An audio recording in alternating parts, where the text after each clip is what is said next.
everybody, welcome to my channel. Everything I say is alleged, my opinion, and for entertainment purposes only. Let's get into this review of Belle Collective, Season 3, Episode 1, I believe it is. Zaddy in the middle or some shit.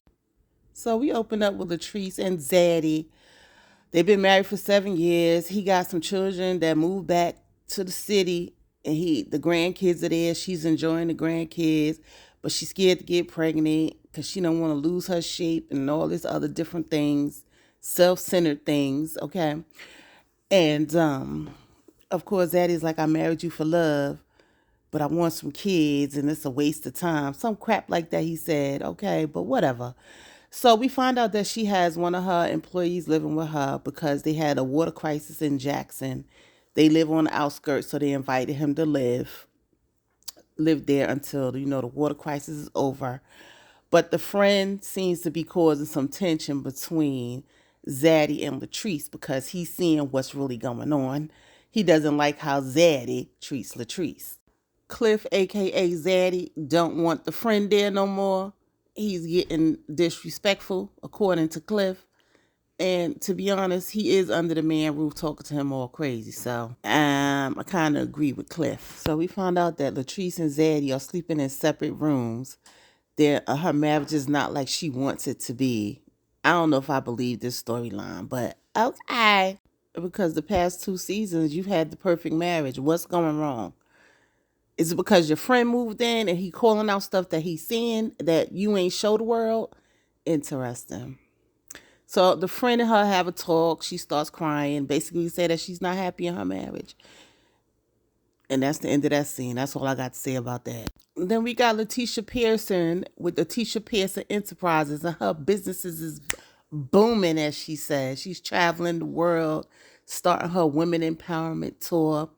She says she regrets getting back with her husband. He started interacting with people on social media. Oh, God, I don't know where this storyline is going.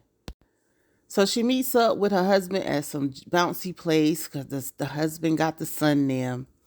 They start talking and they get into it about how she ain't tolerating. Basically, she ain't tolerating his BS no more, okay? And he like, but you my wife. Letitia's whole issue is he's interacting with people on social media, and she feels like a woman of her caliber, he shouldn't even be dealing with the people of the village, as she said. He said he delete his social media. She's like, no, I can't teach you how to do nothing. I can't teach you how to be my husband. Oh, God. I don't even know why they keep going back and forth. Either y'all going to be together or y'all not. Either you going to be a good husband or you're not. Like, make up your mind. I mean, I know we got to have a show, but this is becoming draining. So she decides to tell him that she plans on getting her own place. And he's like, why would you take my son from me? So we already know what the issue going to be. It's going to be this back and forth about her taking the son away. Oh, God, I can't. So the conversation get a little more heated, and how she regrets sleeping with him after the reunion. He was upset that although they slept together, she wanted to use a condom, like he's community peen. And you are like, oh my God, I can't. I hope this storyline turns out to be something positive because I just can't. Okay. So we move on to So Gucci and JJ.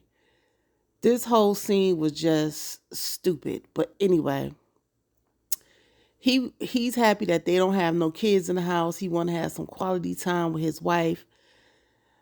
He's in the apron. I don't know if he fully naked, but he's in the apron cooking. She comes in. She's like, what you doing?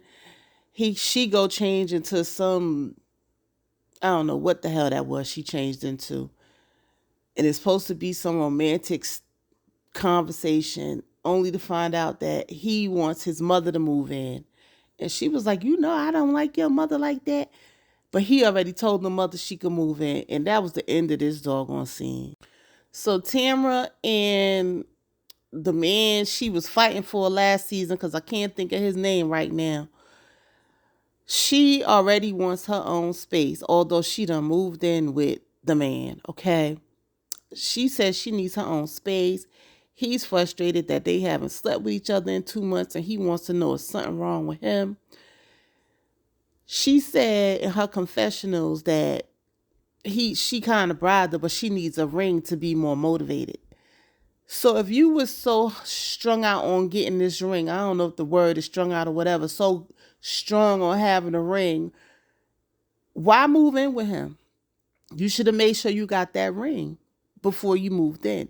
And now you're talking about getting your own condo, your own place, which I probably feel like you still have your own place. So, but this is a storyline. Let's go with it. Tambra says Damon would be a very good father, but at this moment, he wouldn't be a very good husband for her. But he was the man last season. What changed? Well, you do find out who people really are once you live with them or you work with them. You find out who folk really are. So I guess she getting her wake up call. But for her to have been with this man for so many years before that, well, people do grow and change. So I ain't gonna say that. Okay, bye. So Akeisha's back in Mississippi to work on the Farragut Street project while her husband is back in New York doing his sports reporting or whatever the hell it is that he do. And she's down there with the kids by herself. And so Gucci comes over. They became good friends. How, why, they ain't really explain that. Then they end up talking about Tamra, and Akeisha talk about how Tamra is a different person from the person that she knows, which we found out last season. And she feels like Tamra is fake. She feels that Letitia was the one that stirred the pot, but she took her stuff out on Akeisha, and she feels like Tamra should have took it out on Letitia. And at the reunion, she was coddling Letitia and feels like she was fake. Then they, said to each other that they didn't think they would be friends, but they glad that they friends now. And that was the end of that stupid ass scene. So we got Marie, Monroe, Letitia, and So Gucci. They're out condo shopping. Gucci showing Letitia a condo. Then they find out, So Gucci lets them know that she was working with Latrice, showing her properties, and she went with another agent to sell her property. Marie Monroe is like, oh, that is such a snake move. I told you she was a snake. Girl, I can't. Marie and Latrice ain't ever gonna get along. They like oil and water, child. So they get to talking about, Marie Monroe asked Letitia, did she stop giving Glenn the cookie? Because you need to let him know you serious about this move. And Letitia said she got the deed, she got what she needed, and she done. Now her vibrator is doing the job. So she good. Marie says she don't believe her, but it is what it is. They gonna go look at some more condos, and we gonna see where it go from there. So we see Latrice pull up to her old location at Goddess Limps. She meets with her employee Joshi. Of course, they talk about Gucci and how the deal fell through with Gucci. Latrice says Gucci may have been too busy because she was too busy working out. She says she's a businesswoman, not that she's a bad friend. She had to do what she had to do. Now, listen. I could kind of understand her in that situation. She only showed her one building. When the deal fell through, she ain't had nothing else come through. She ain't show her no other places. Or did you give her the opportunity to do that? That's a good question. But if you ain't have nothing as a backup plan, then I can understand why Latrice did what she did. But if Latrice ain't give you the opportunity to fix it, I don't know. But business is business. That's how I got to look at it.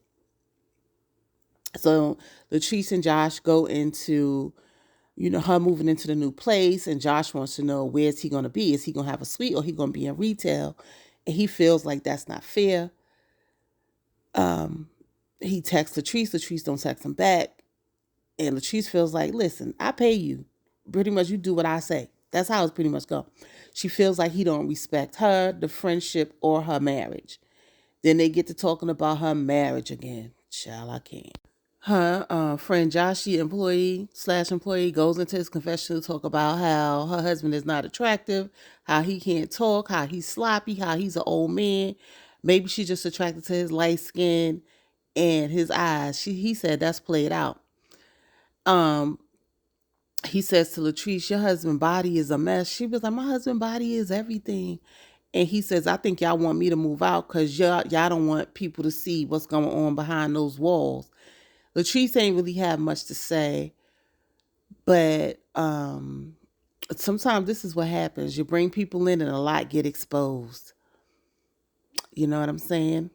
Latrice made it seem like she had this happy marriage, and things is about to be exposed. Because you done cried and said you ain't happy already. It's so crazy because after this scene with Joshy, we get to this scene where Latrice is at the bar with one of her friends and her husband Cliff walking. Zaddy walks in. He pissed off. And we wondering why the hell he pissed. We find out he get there before the cameras start rolling. He makes Latrice take off her microphone and they go to walk off to talk. He goes to grab her arm. And she was like, don't grab me like that. So she makes her take off the mic. He's pissed because he feel like the friend was disrespecting him.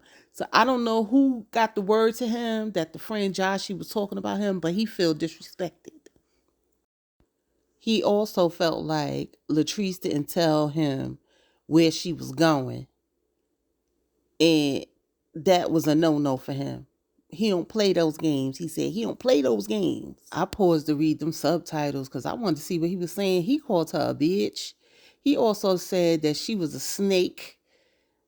Like, what are you doing calling your wife those things? Okay. Child, Latrice in her confessional says she don't feel respected. She says she love her husband. He's the perfect guy for her, but sometimes he's very controlling. And he treats her like she's his daughter. What? I don't think that's a good analogy. Like, he's your daughter. Well, he is old enough to be your father, but okay. And he was just real disrespectful. He was just real disrespectful. And again, who told him what Josh said? Because that's what he seemed to be pissed about. Outside of her not telling him that she was going to the M bar. So he said he the man, he run the household. You want any other kind of man, go get you one of them bony balonies. That's what he said, lonely balonies. Yeah, Cliff, one of those Southern Geechee men. Don't play with them. Don't play with them. Anyway, guys, that's all for this episode. Like, comment, subscribe. Hit that notification bell so you know when my next video comes out. And I'll see you guys in the next video. Peace.